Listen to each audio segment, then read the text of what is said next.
Momo pizza burger ସବୁ ପଡ଼ିଯିବ ଭାରି ଯଦି ଘରେ 10 ରୁ 15 ମିନିଟ୍ ଭିତରେ ଏମିତି ହେଲ୍ଦି ଆଉ ଟେଷ୍ଟି ଜଳଖିଆ କରିଦେବେ ତିଆରି। ପିଲାରୁ ବଡ଼ ସମସ୍ତଙ୍କୁ ବହୁତ ପସନ୍ଦ ଆସିବ। ଯେଉଁମାନେ ବାହାର ଖାଇବା ବହୁତ ପସନ୍ଦ କରନ୍ତି ସେମାନେ ବି ଆଜିଠାରୁ ବାହାର ଖାଇବା ଭୁଲିକିରି ଘରେ ସବୁବେଳେ ଏମିତି ରେସିପି ବନେଇବାକୁ ଡିମାଣ୍ଡ କରିବେ।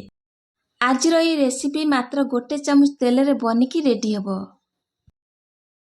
नमस्कार दर्शक बंधु, वीडियो को संपूर्ण देखंतु। जदि पसंद आसिबो लाइक कमेंट शेयर करनेबे।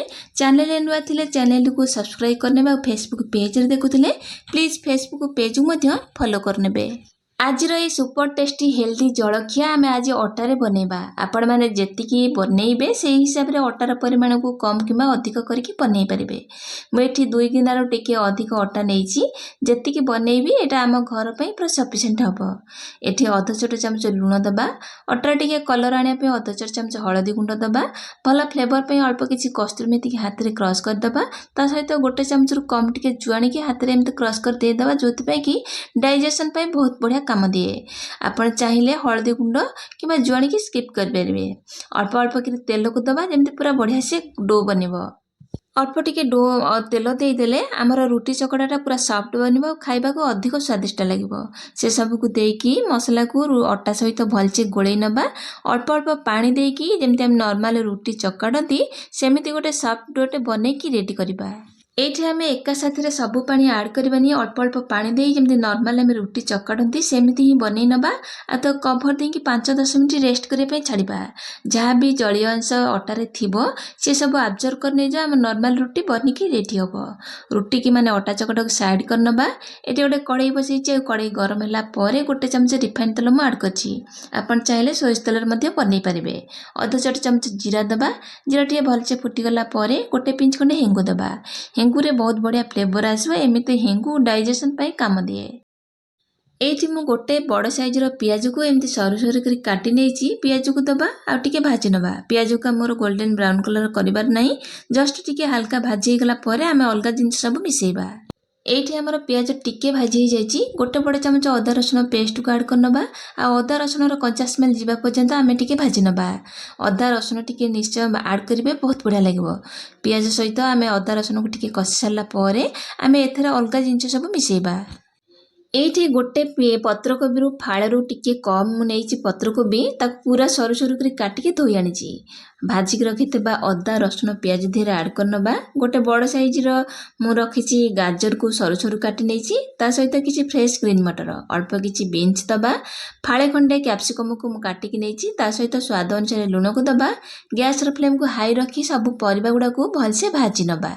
एठी आपण मानको जे कोनोसी परिबा पसंद नाही आपण माने स्किप कर परिबे, नाही तो आउ किछि अलगा परिबा जदि पसंद करन ताल मध्ये ऐड कर परिबे। से सब को देकी भलसे गोळै की भाजी नबा। एठी परिबा हल्का टिके भाजी हे गलानी। एठो अल्प टिके पानी बाहरी करी गैस रो फ्लेम को लो रखि देथिली। आ परिबा को टिके क्रंचीनेस रखी भाजीबा। एठी सब परिबा भाजी हे गला परे मु एठी गोटे बड़ साइज रो टमाटो को छोट छोट करी काटी कि नेछि, ताको ऐड करनबा। गोटे बड़ चमच धनिया गुंड, आधा छोट चमच जीरा गुंड को दबा। आ मसला को टिके भलसे गोळै करी भाजी नबा। आपण चाहिले अदा रसुण जेतेले कसुथिले सेतेले जहाँ भी गुंड मसला मु ऐड करूछि आपण सेही समय रे पकेकी भाजी परिबे। जेतिकी राग खाइबा को पिला पसंद करिवे सेही हिसाब रे राग लका गुंड, आधा छोट चमच हळदी गुंड को दबा। भलसे मसला को आउ 1 मिनिट कषि नबा। एठी परिबा हमर बढ़िया से सिझी गलानी, भलसे कषि गलानी। 80% टू 90% पाखापाखि हम परिबा सब सिझी जाइछि, किंतु टिके क्रंचीनेस रहले खाइबा को बहुत बढ़िया लागो। एठी 2टा बड़ साइज रो आलू को मु सिझै के आगु रखिथिली, ताको चकटी आनिछि, ताको ऐड करनबा। एठी गोटे पैकेट मैगी मसला दबा। अल्प किछि कटा धनिया पत्र को ऐड करबा। मैगी मसला निश्चय पकेबे, बहुत बढ़िया टेस्ट आसीबो। नाही जदि आपण माने पकेबा को चाहू नांती किबा नाही ताले 1 चमच करी पाउडर किबा गरम मसला 1 चमच पकेई कि मसला को सब गोळै नेबे। एई परिबारे गोटे बड़ साइज रा आलू को जदि एमति पकेई नबा ताले मसला गुडा को बढ़िया से पत्रकोबी सब बाइंडिंग हे जिवो। सेति पे गोटे बड़ साइज रा आलू को निश्चय ऐड करबे।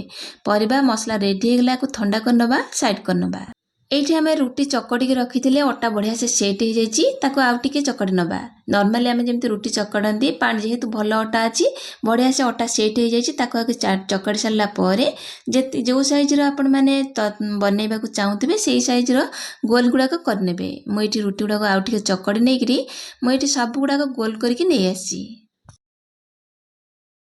ଏଇଠି ପ୍ରଥମେ ଆମେ ଗୋଲ ଗୁଡ଼ାକୁ ନେଇକିରି ଅଳ୍ପ ଟିକେ ଅଟା ଚୁନା ଦେଇକିରି ସବୁଗୁଡ଼ାକ ବେଲି ନେବା। ଆପଣମାନେ ବିନା ଅଟାରେ ମଧ୍ୟ ହାଲକା ହାଲକା ପ୍ରେସ୍ କରିକି ବେଲି ପାରିବେ। ମୁଁ ଅଳ୍ପ ଟିକେ ଅଟା ଚୁନା ଦେଇକିରି ସବୁଗୁଡ଼ାକ ରୁଟି ଠାରୁ ଟିକେ କମ୍ ମାନେ ପୁରୀ ସାଇଜ୍ର ବେଲି ନେବା। ଏଇଠି ମୁଁ ପୁରୀ ଭଳିଆ ବେଲି ନେଇଛି ଛୋଟ ଛୋଟ କରି, ବେଶୀ ପତଳା କରିବେନି ଆଉ ମଝି ପର୍ସନଟା ବିଲକୁଲ ବି ପତଳା କରିବେନି। ଏଇଠି ସାଇଡ଼ରୁ ସବୁ ପତଳା ପତଳା କରି ବେଲି ସାରିଲା ପରେ ବନେଇ ରଖିଥିବା ମସଲା ପୁର ଆମର ଥଣ୍ଡା ହେଇଯାଇଛି, ସେଥିରୁ 2 ବଡ଼ ଚାମଚ ଆଡ଼୍ କରିନେବା। ଯଦି ମସଲା ପୁର ଟିକେ ଅଧିକ ଦେବେ ଖାଇବାକୁ ବହୁତ ବଢ଼ିଆ ଲାଗିବ।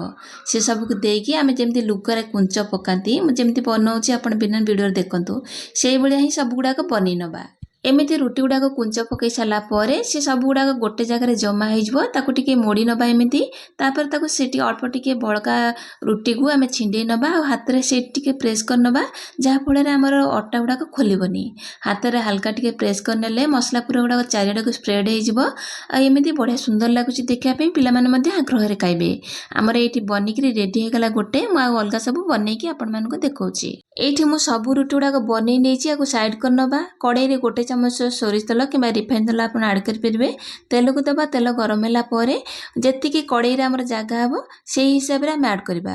ଏଇଠି ମଝିରେ ତେଲ ଦେଇକିରି ଚାରିପଟେ ମୁଁ 4ଟା ହିଁ ମୋମୋ ସାଇଜ୍ର ବନେଇଥିବା ଅଟାରେ ସ୍ୱାଦିଷ୍ଟ ଜଳଖିଆକୁ ଦେଇଦେଲି। ଏଇଠି ଆମେ ଗ୍ୟାସ୍ର ଫ୍ଲେମ୍କୁ ଲୋ ଟୁ ମିଡ଼ିୟମ୍ ରଖିବା, ହାଇ କରିଦେଲେ ପୋଡ଼ିଯିବ ଆଉ ଅଟାଟା ଆମର ରୁଟିଟା ସେକି ହେବନି। ତାପରେ ଆମେ ଦେଇସାରିଲା ପରେ ଯେହେତୁ ଆମର କଡ଼େଇଟା ଫ୍ଲାଟ୍ ନାହିଁ, ଯଦି ଫ୍ଲାଟ୍ କଡ଼େଇ ଥିବେ ଚାରିଆଡ଼କୁ ତ ଅଏଲ୍ ନିଶ୍ଚୟ ସ୍ପ୍ରେଡ୍ ହେବ।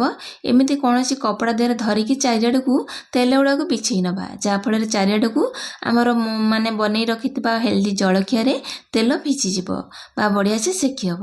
ଗୋଟେ ପଟ ବଢ଼ିଆ ସେ ସେକି ହେଇଗଲା ପରେ ଆମେ ଲୁହା ଖଡ଼ିକାରେ ହାଲକା ହାତରେ ଲେଉଟେଇବା, କାହିଁକିନା ଯେହେତୁ ଆମେ କଞ୍ଚା ଅଟାରେ ବନେଇଛେ ଲାଗିଗଲେ ଗୋଟେ ପଟ ମାନେ ଭାଙ୍ଗି ଯାଇପାରେ ଅଲଗା ରୁଟି ଗୁଡ଼ାକ, ତେଣୁ ହାଲକା ହାତରେ ଆମେ ବନେଇକିରି ଲଉଟେଇବା।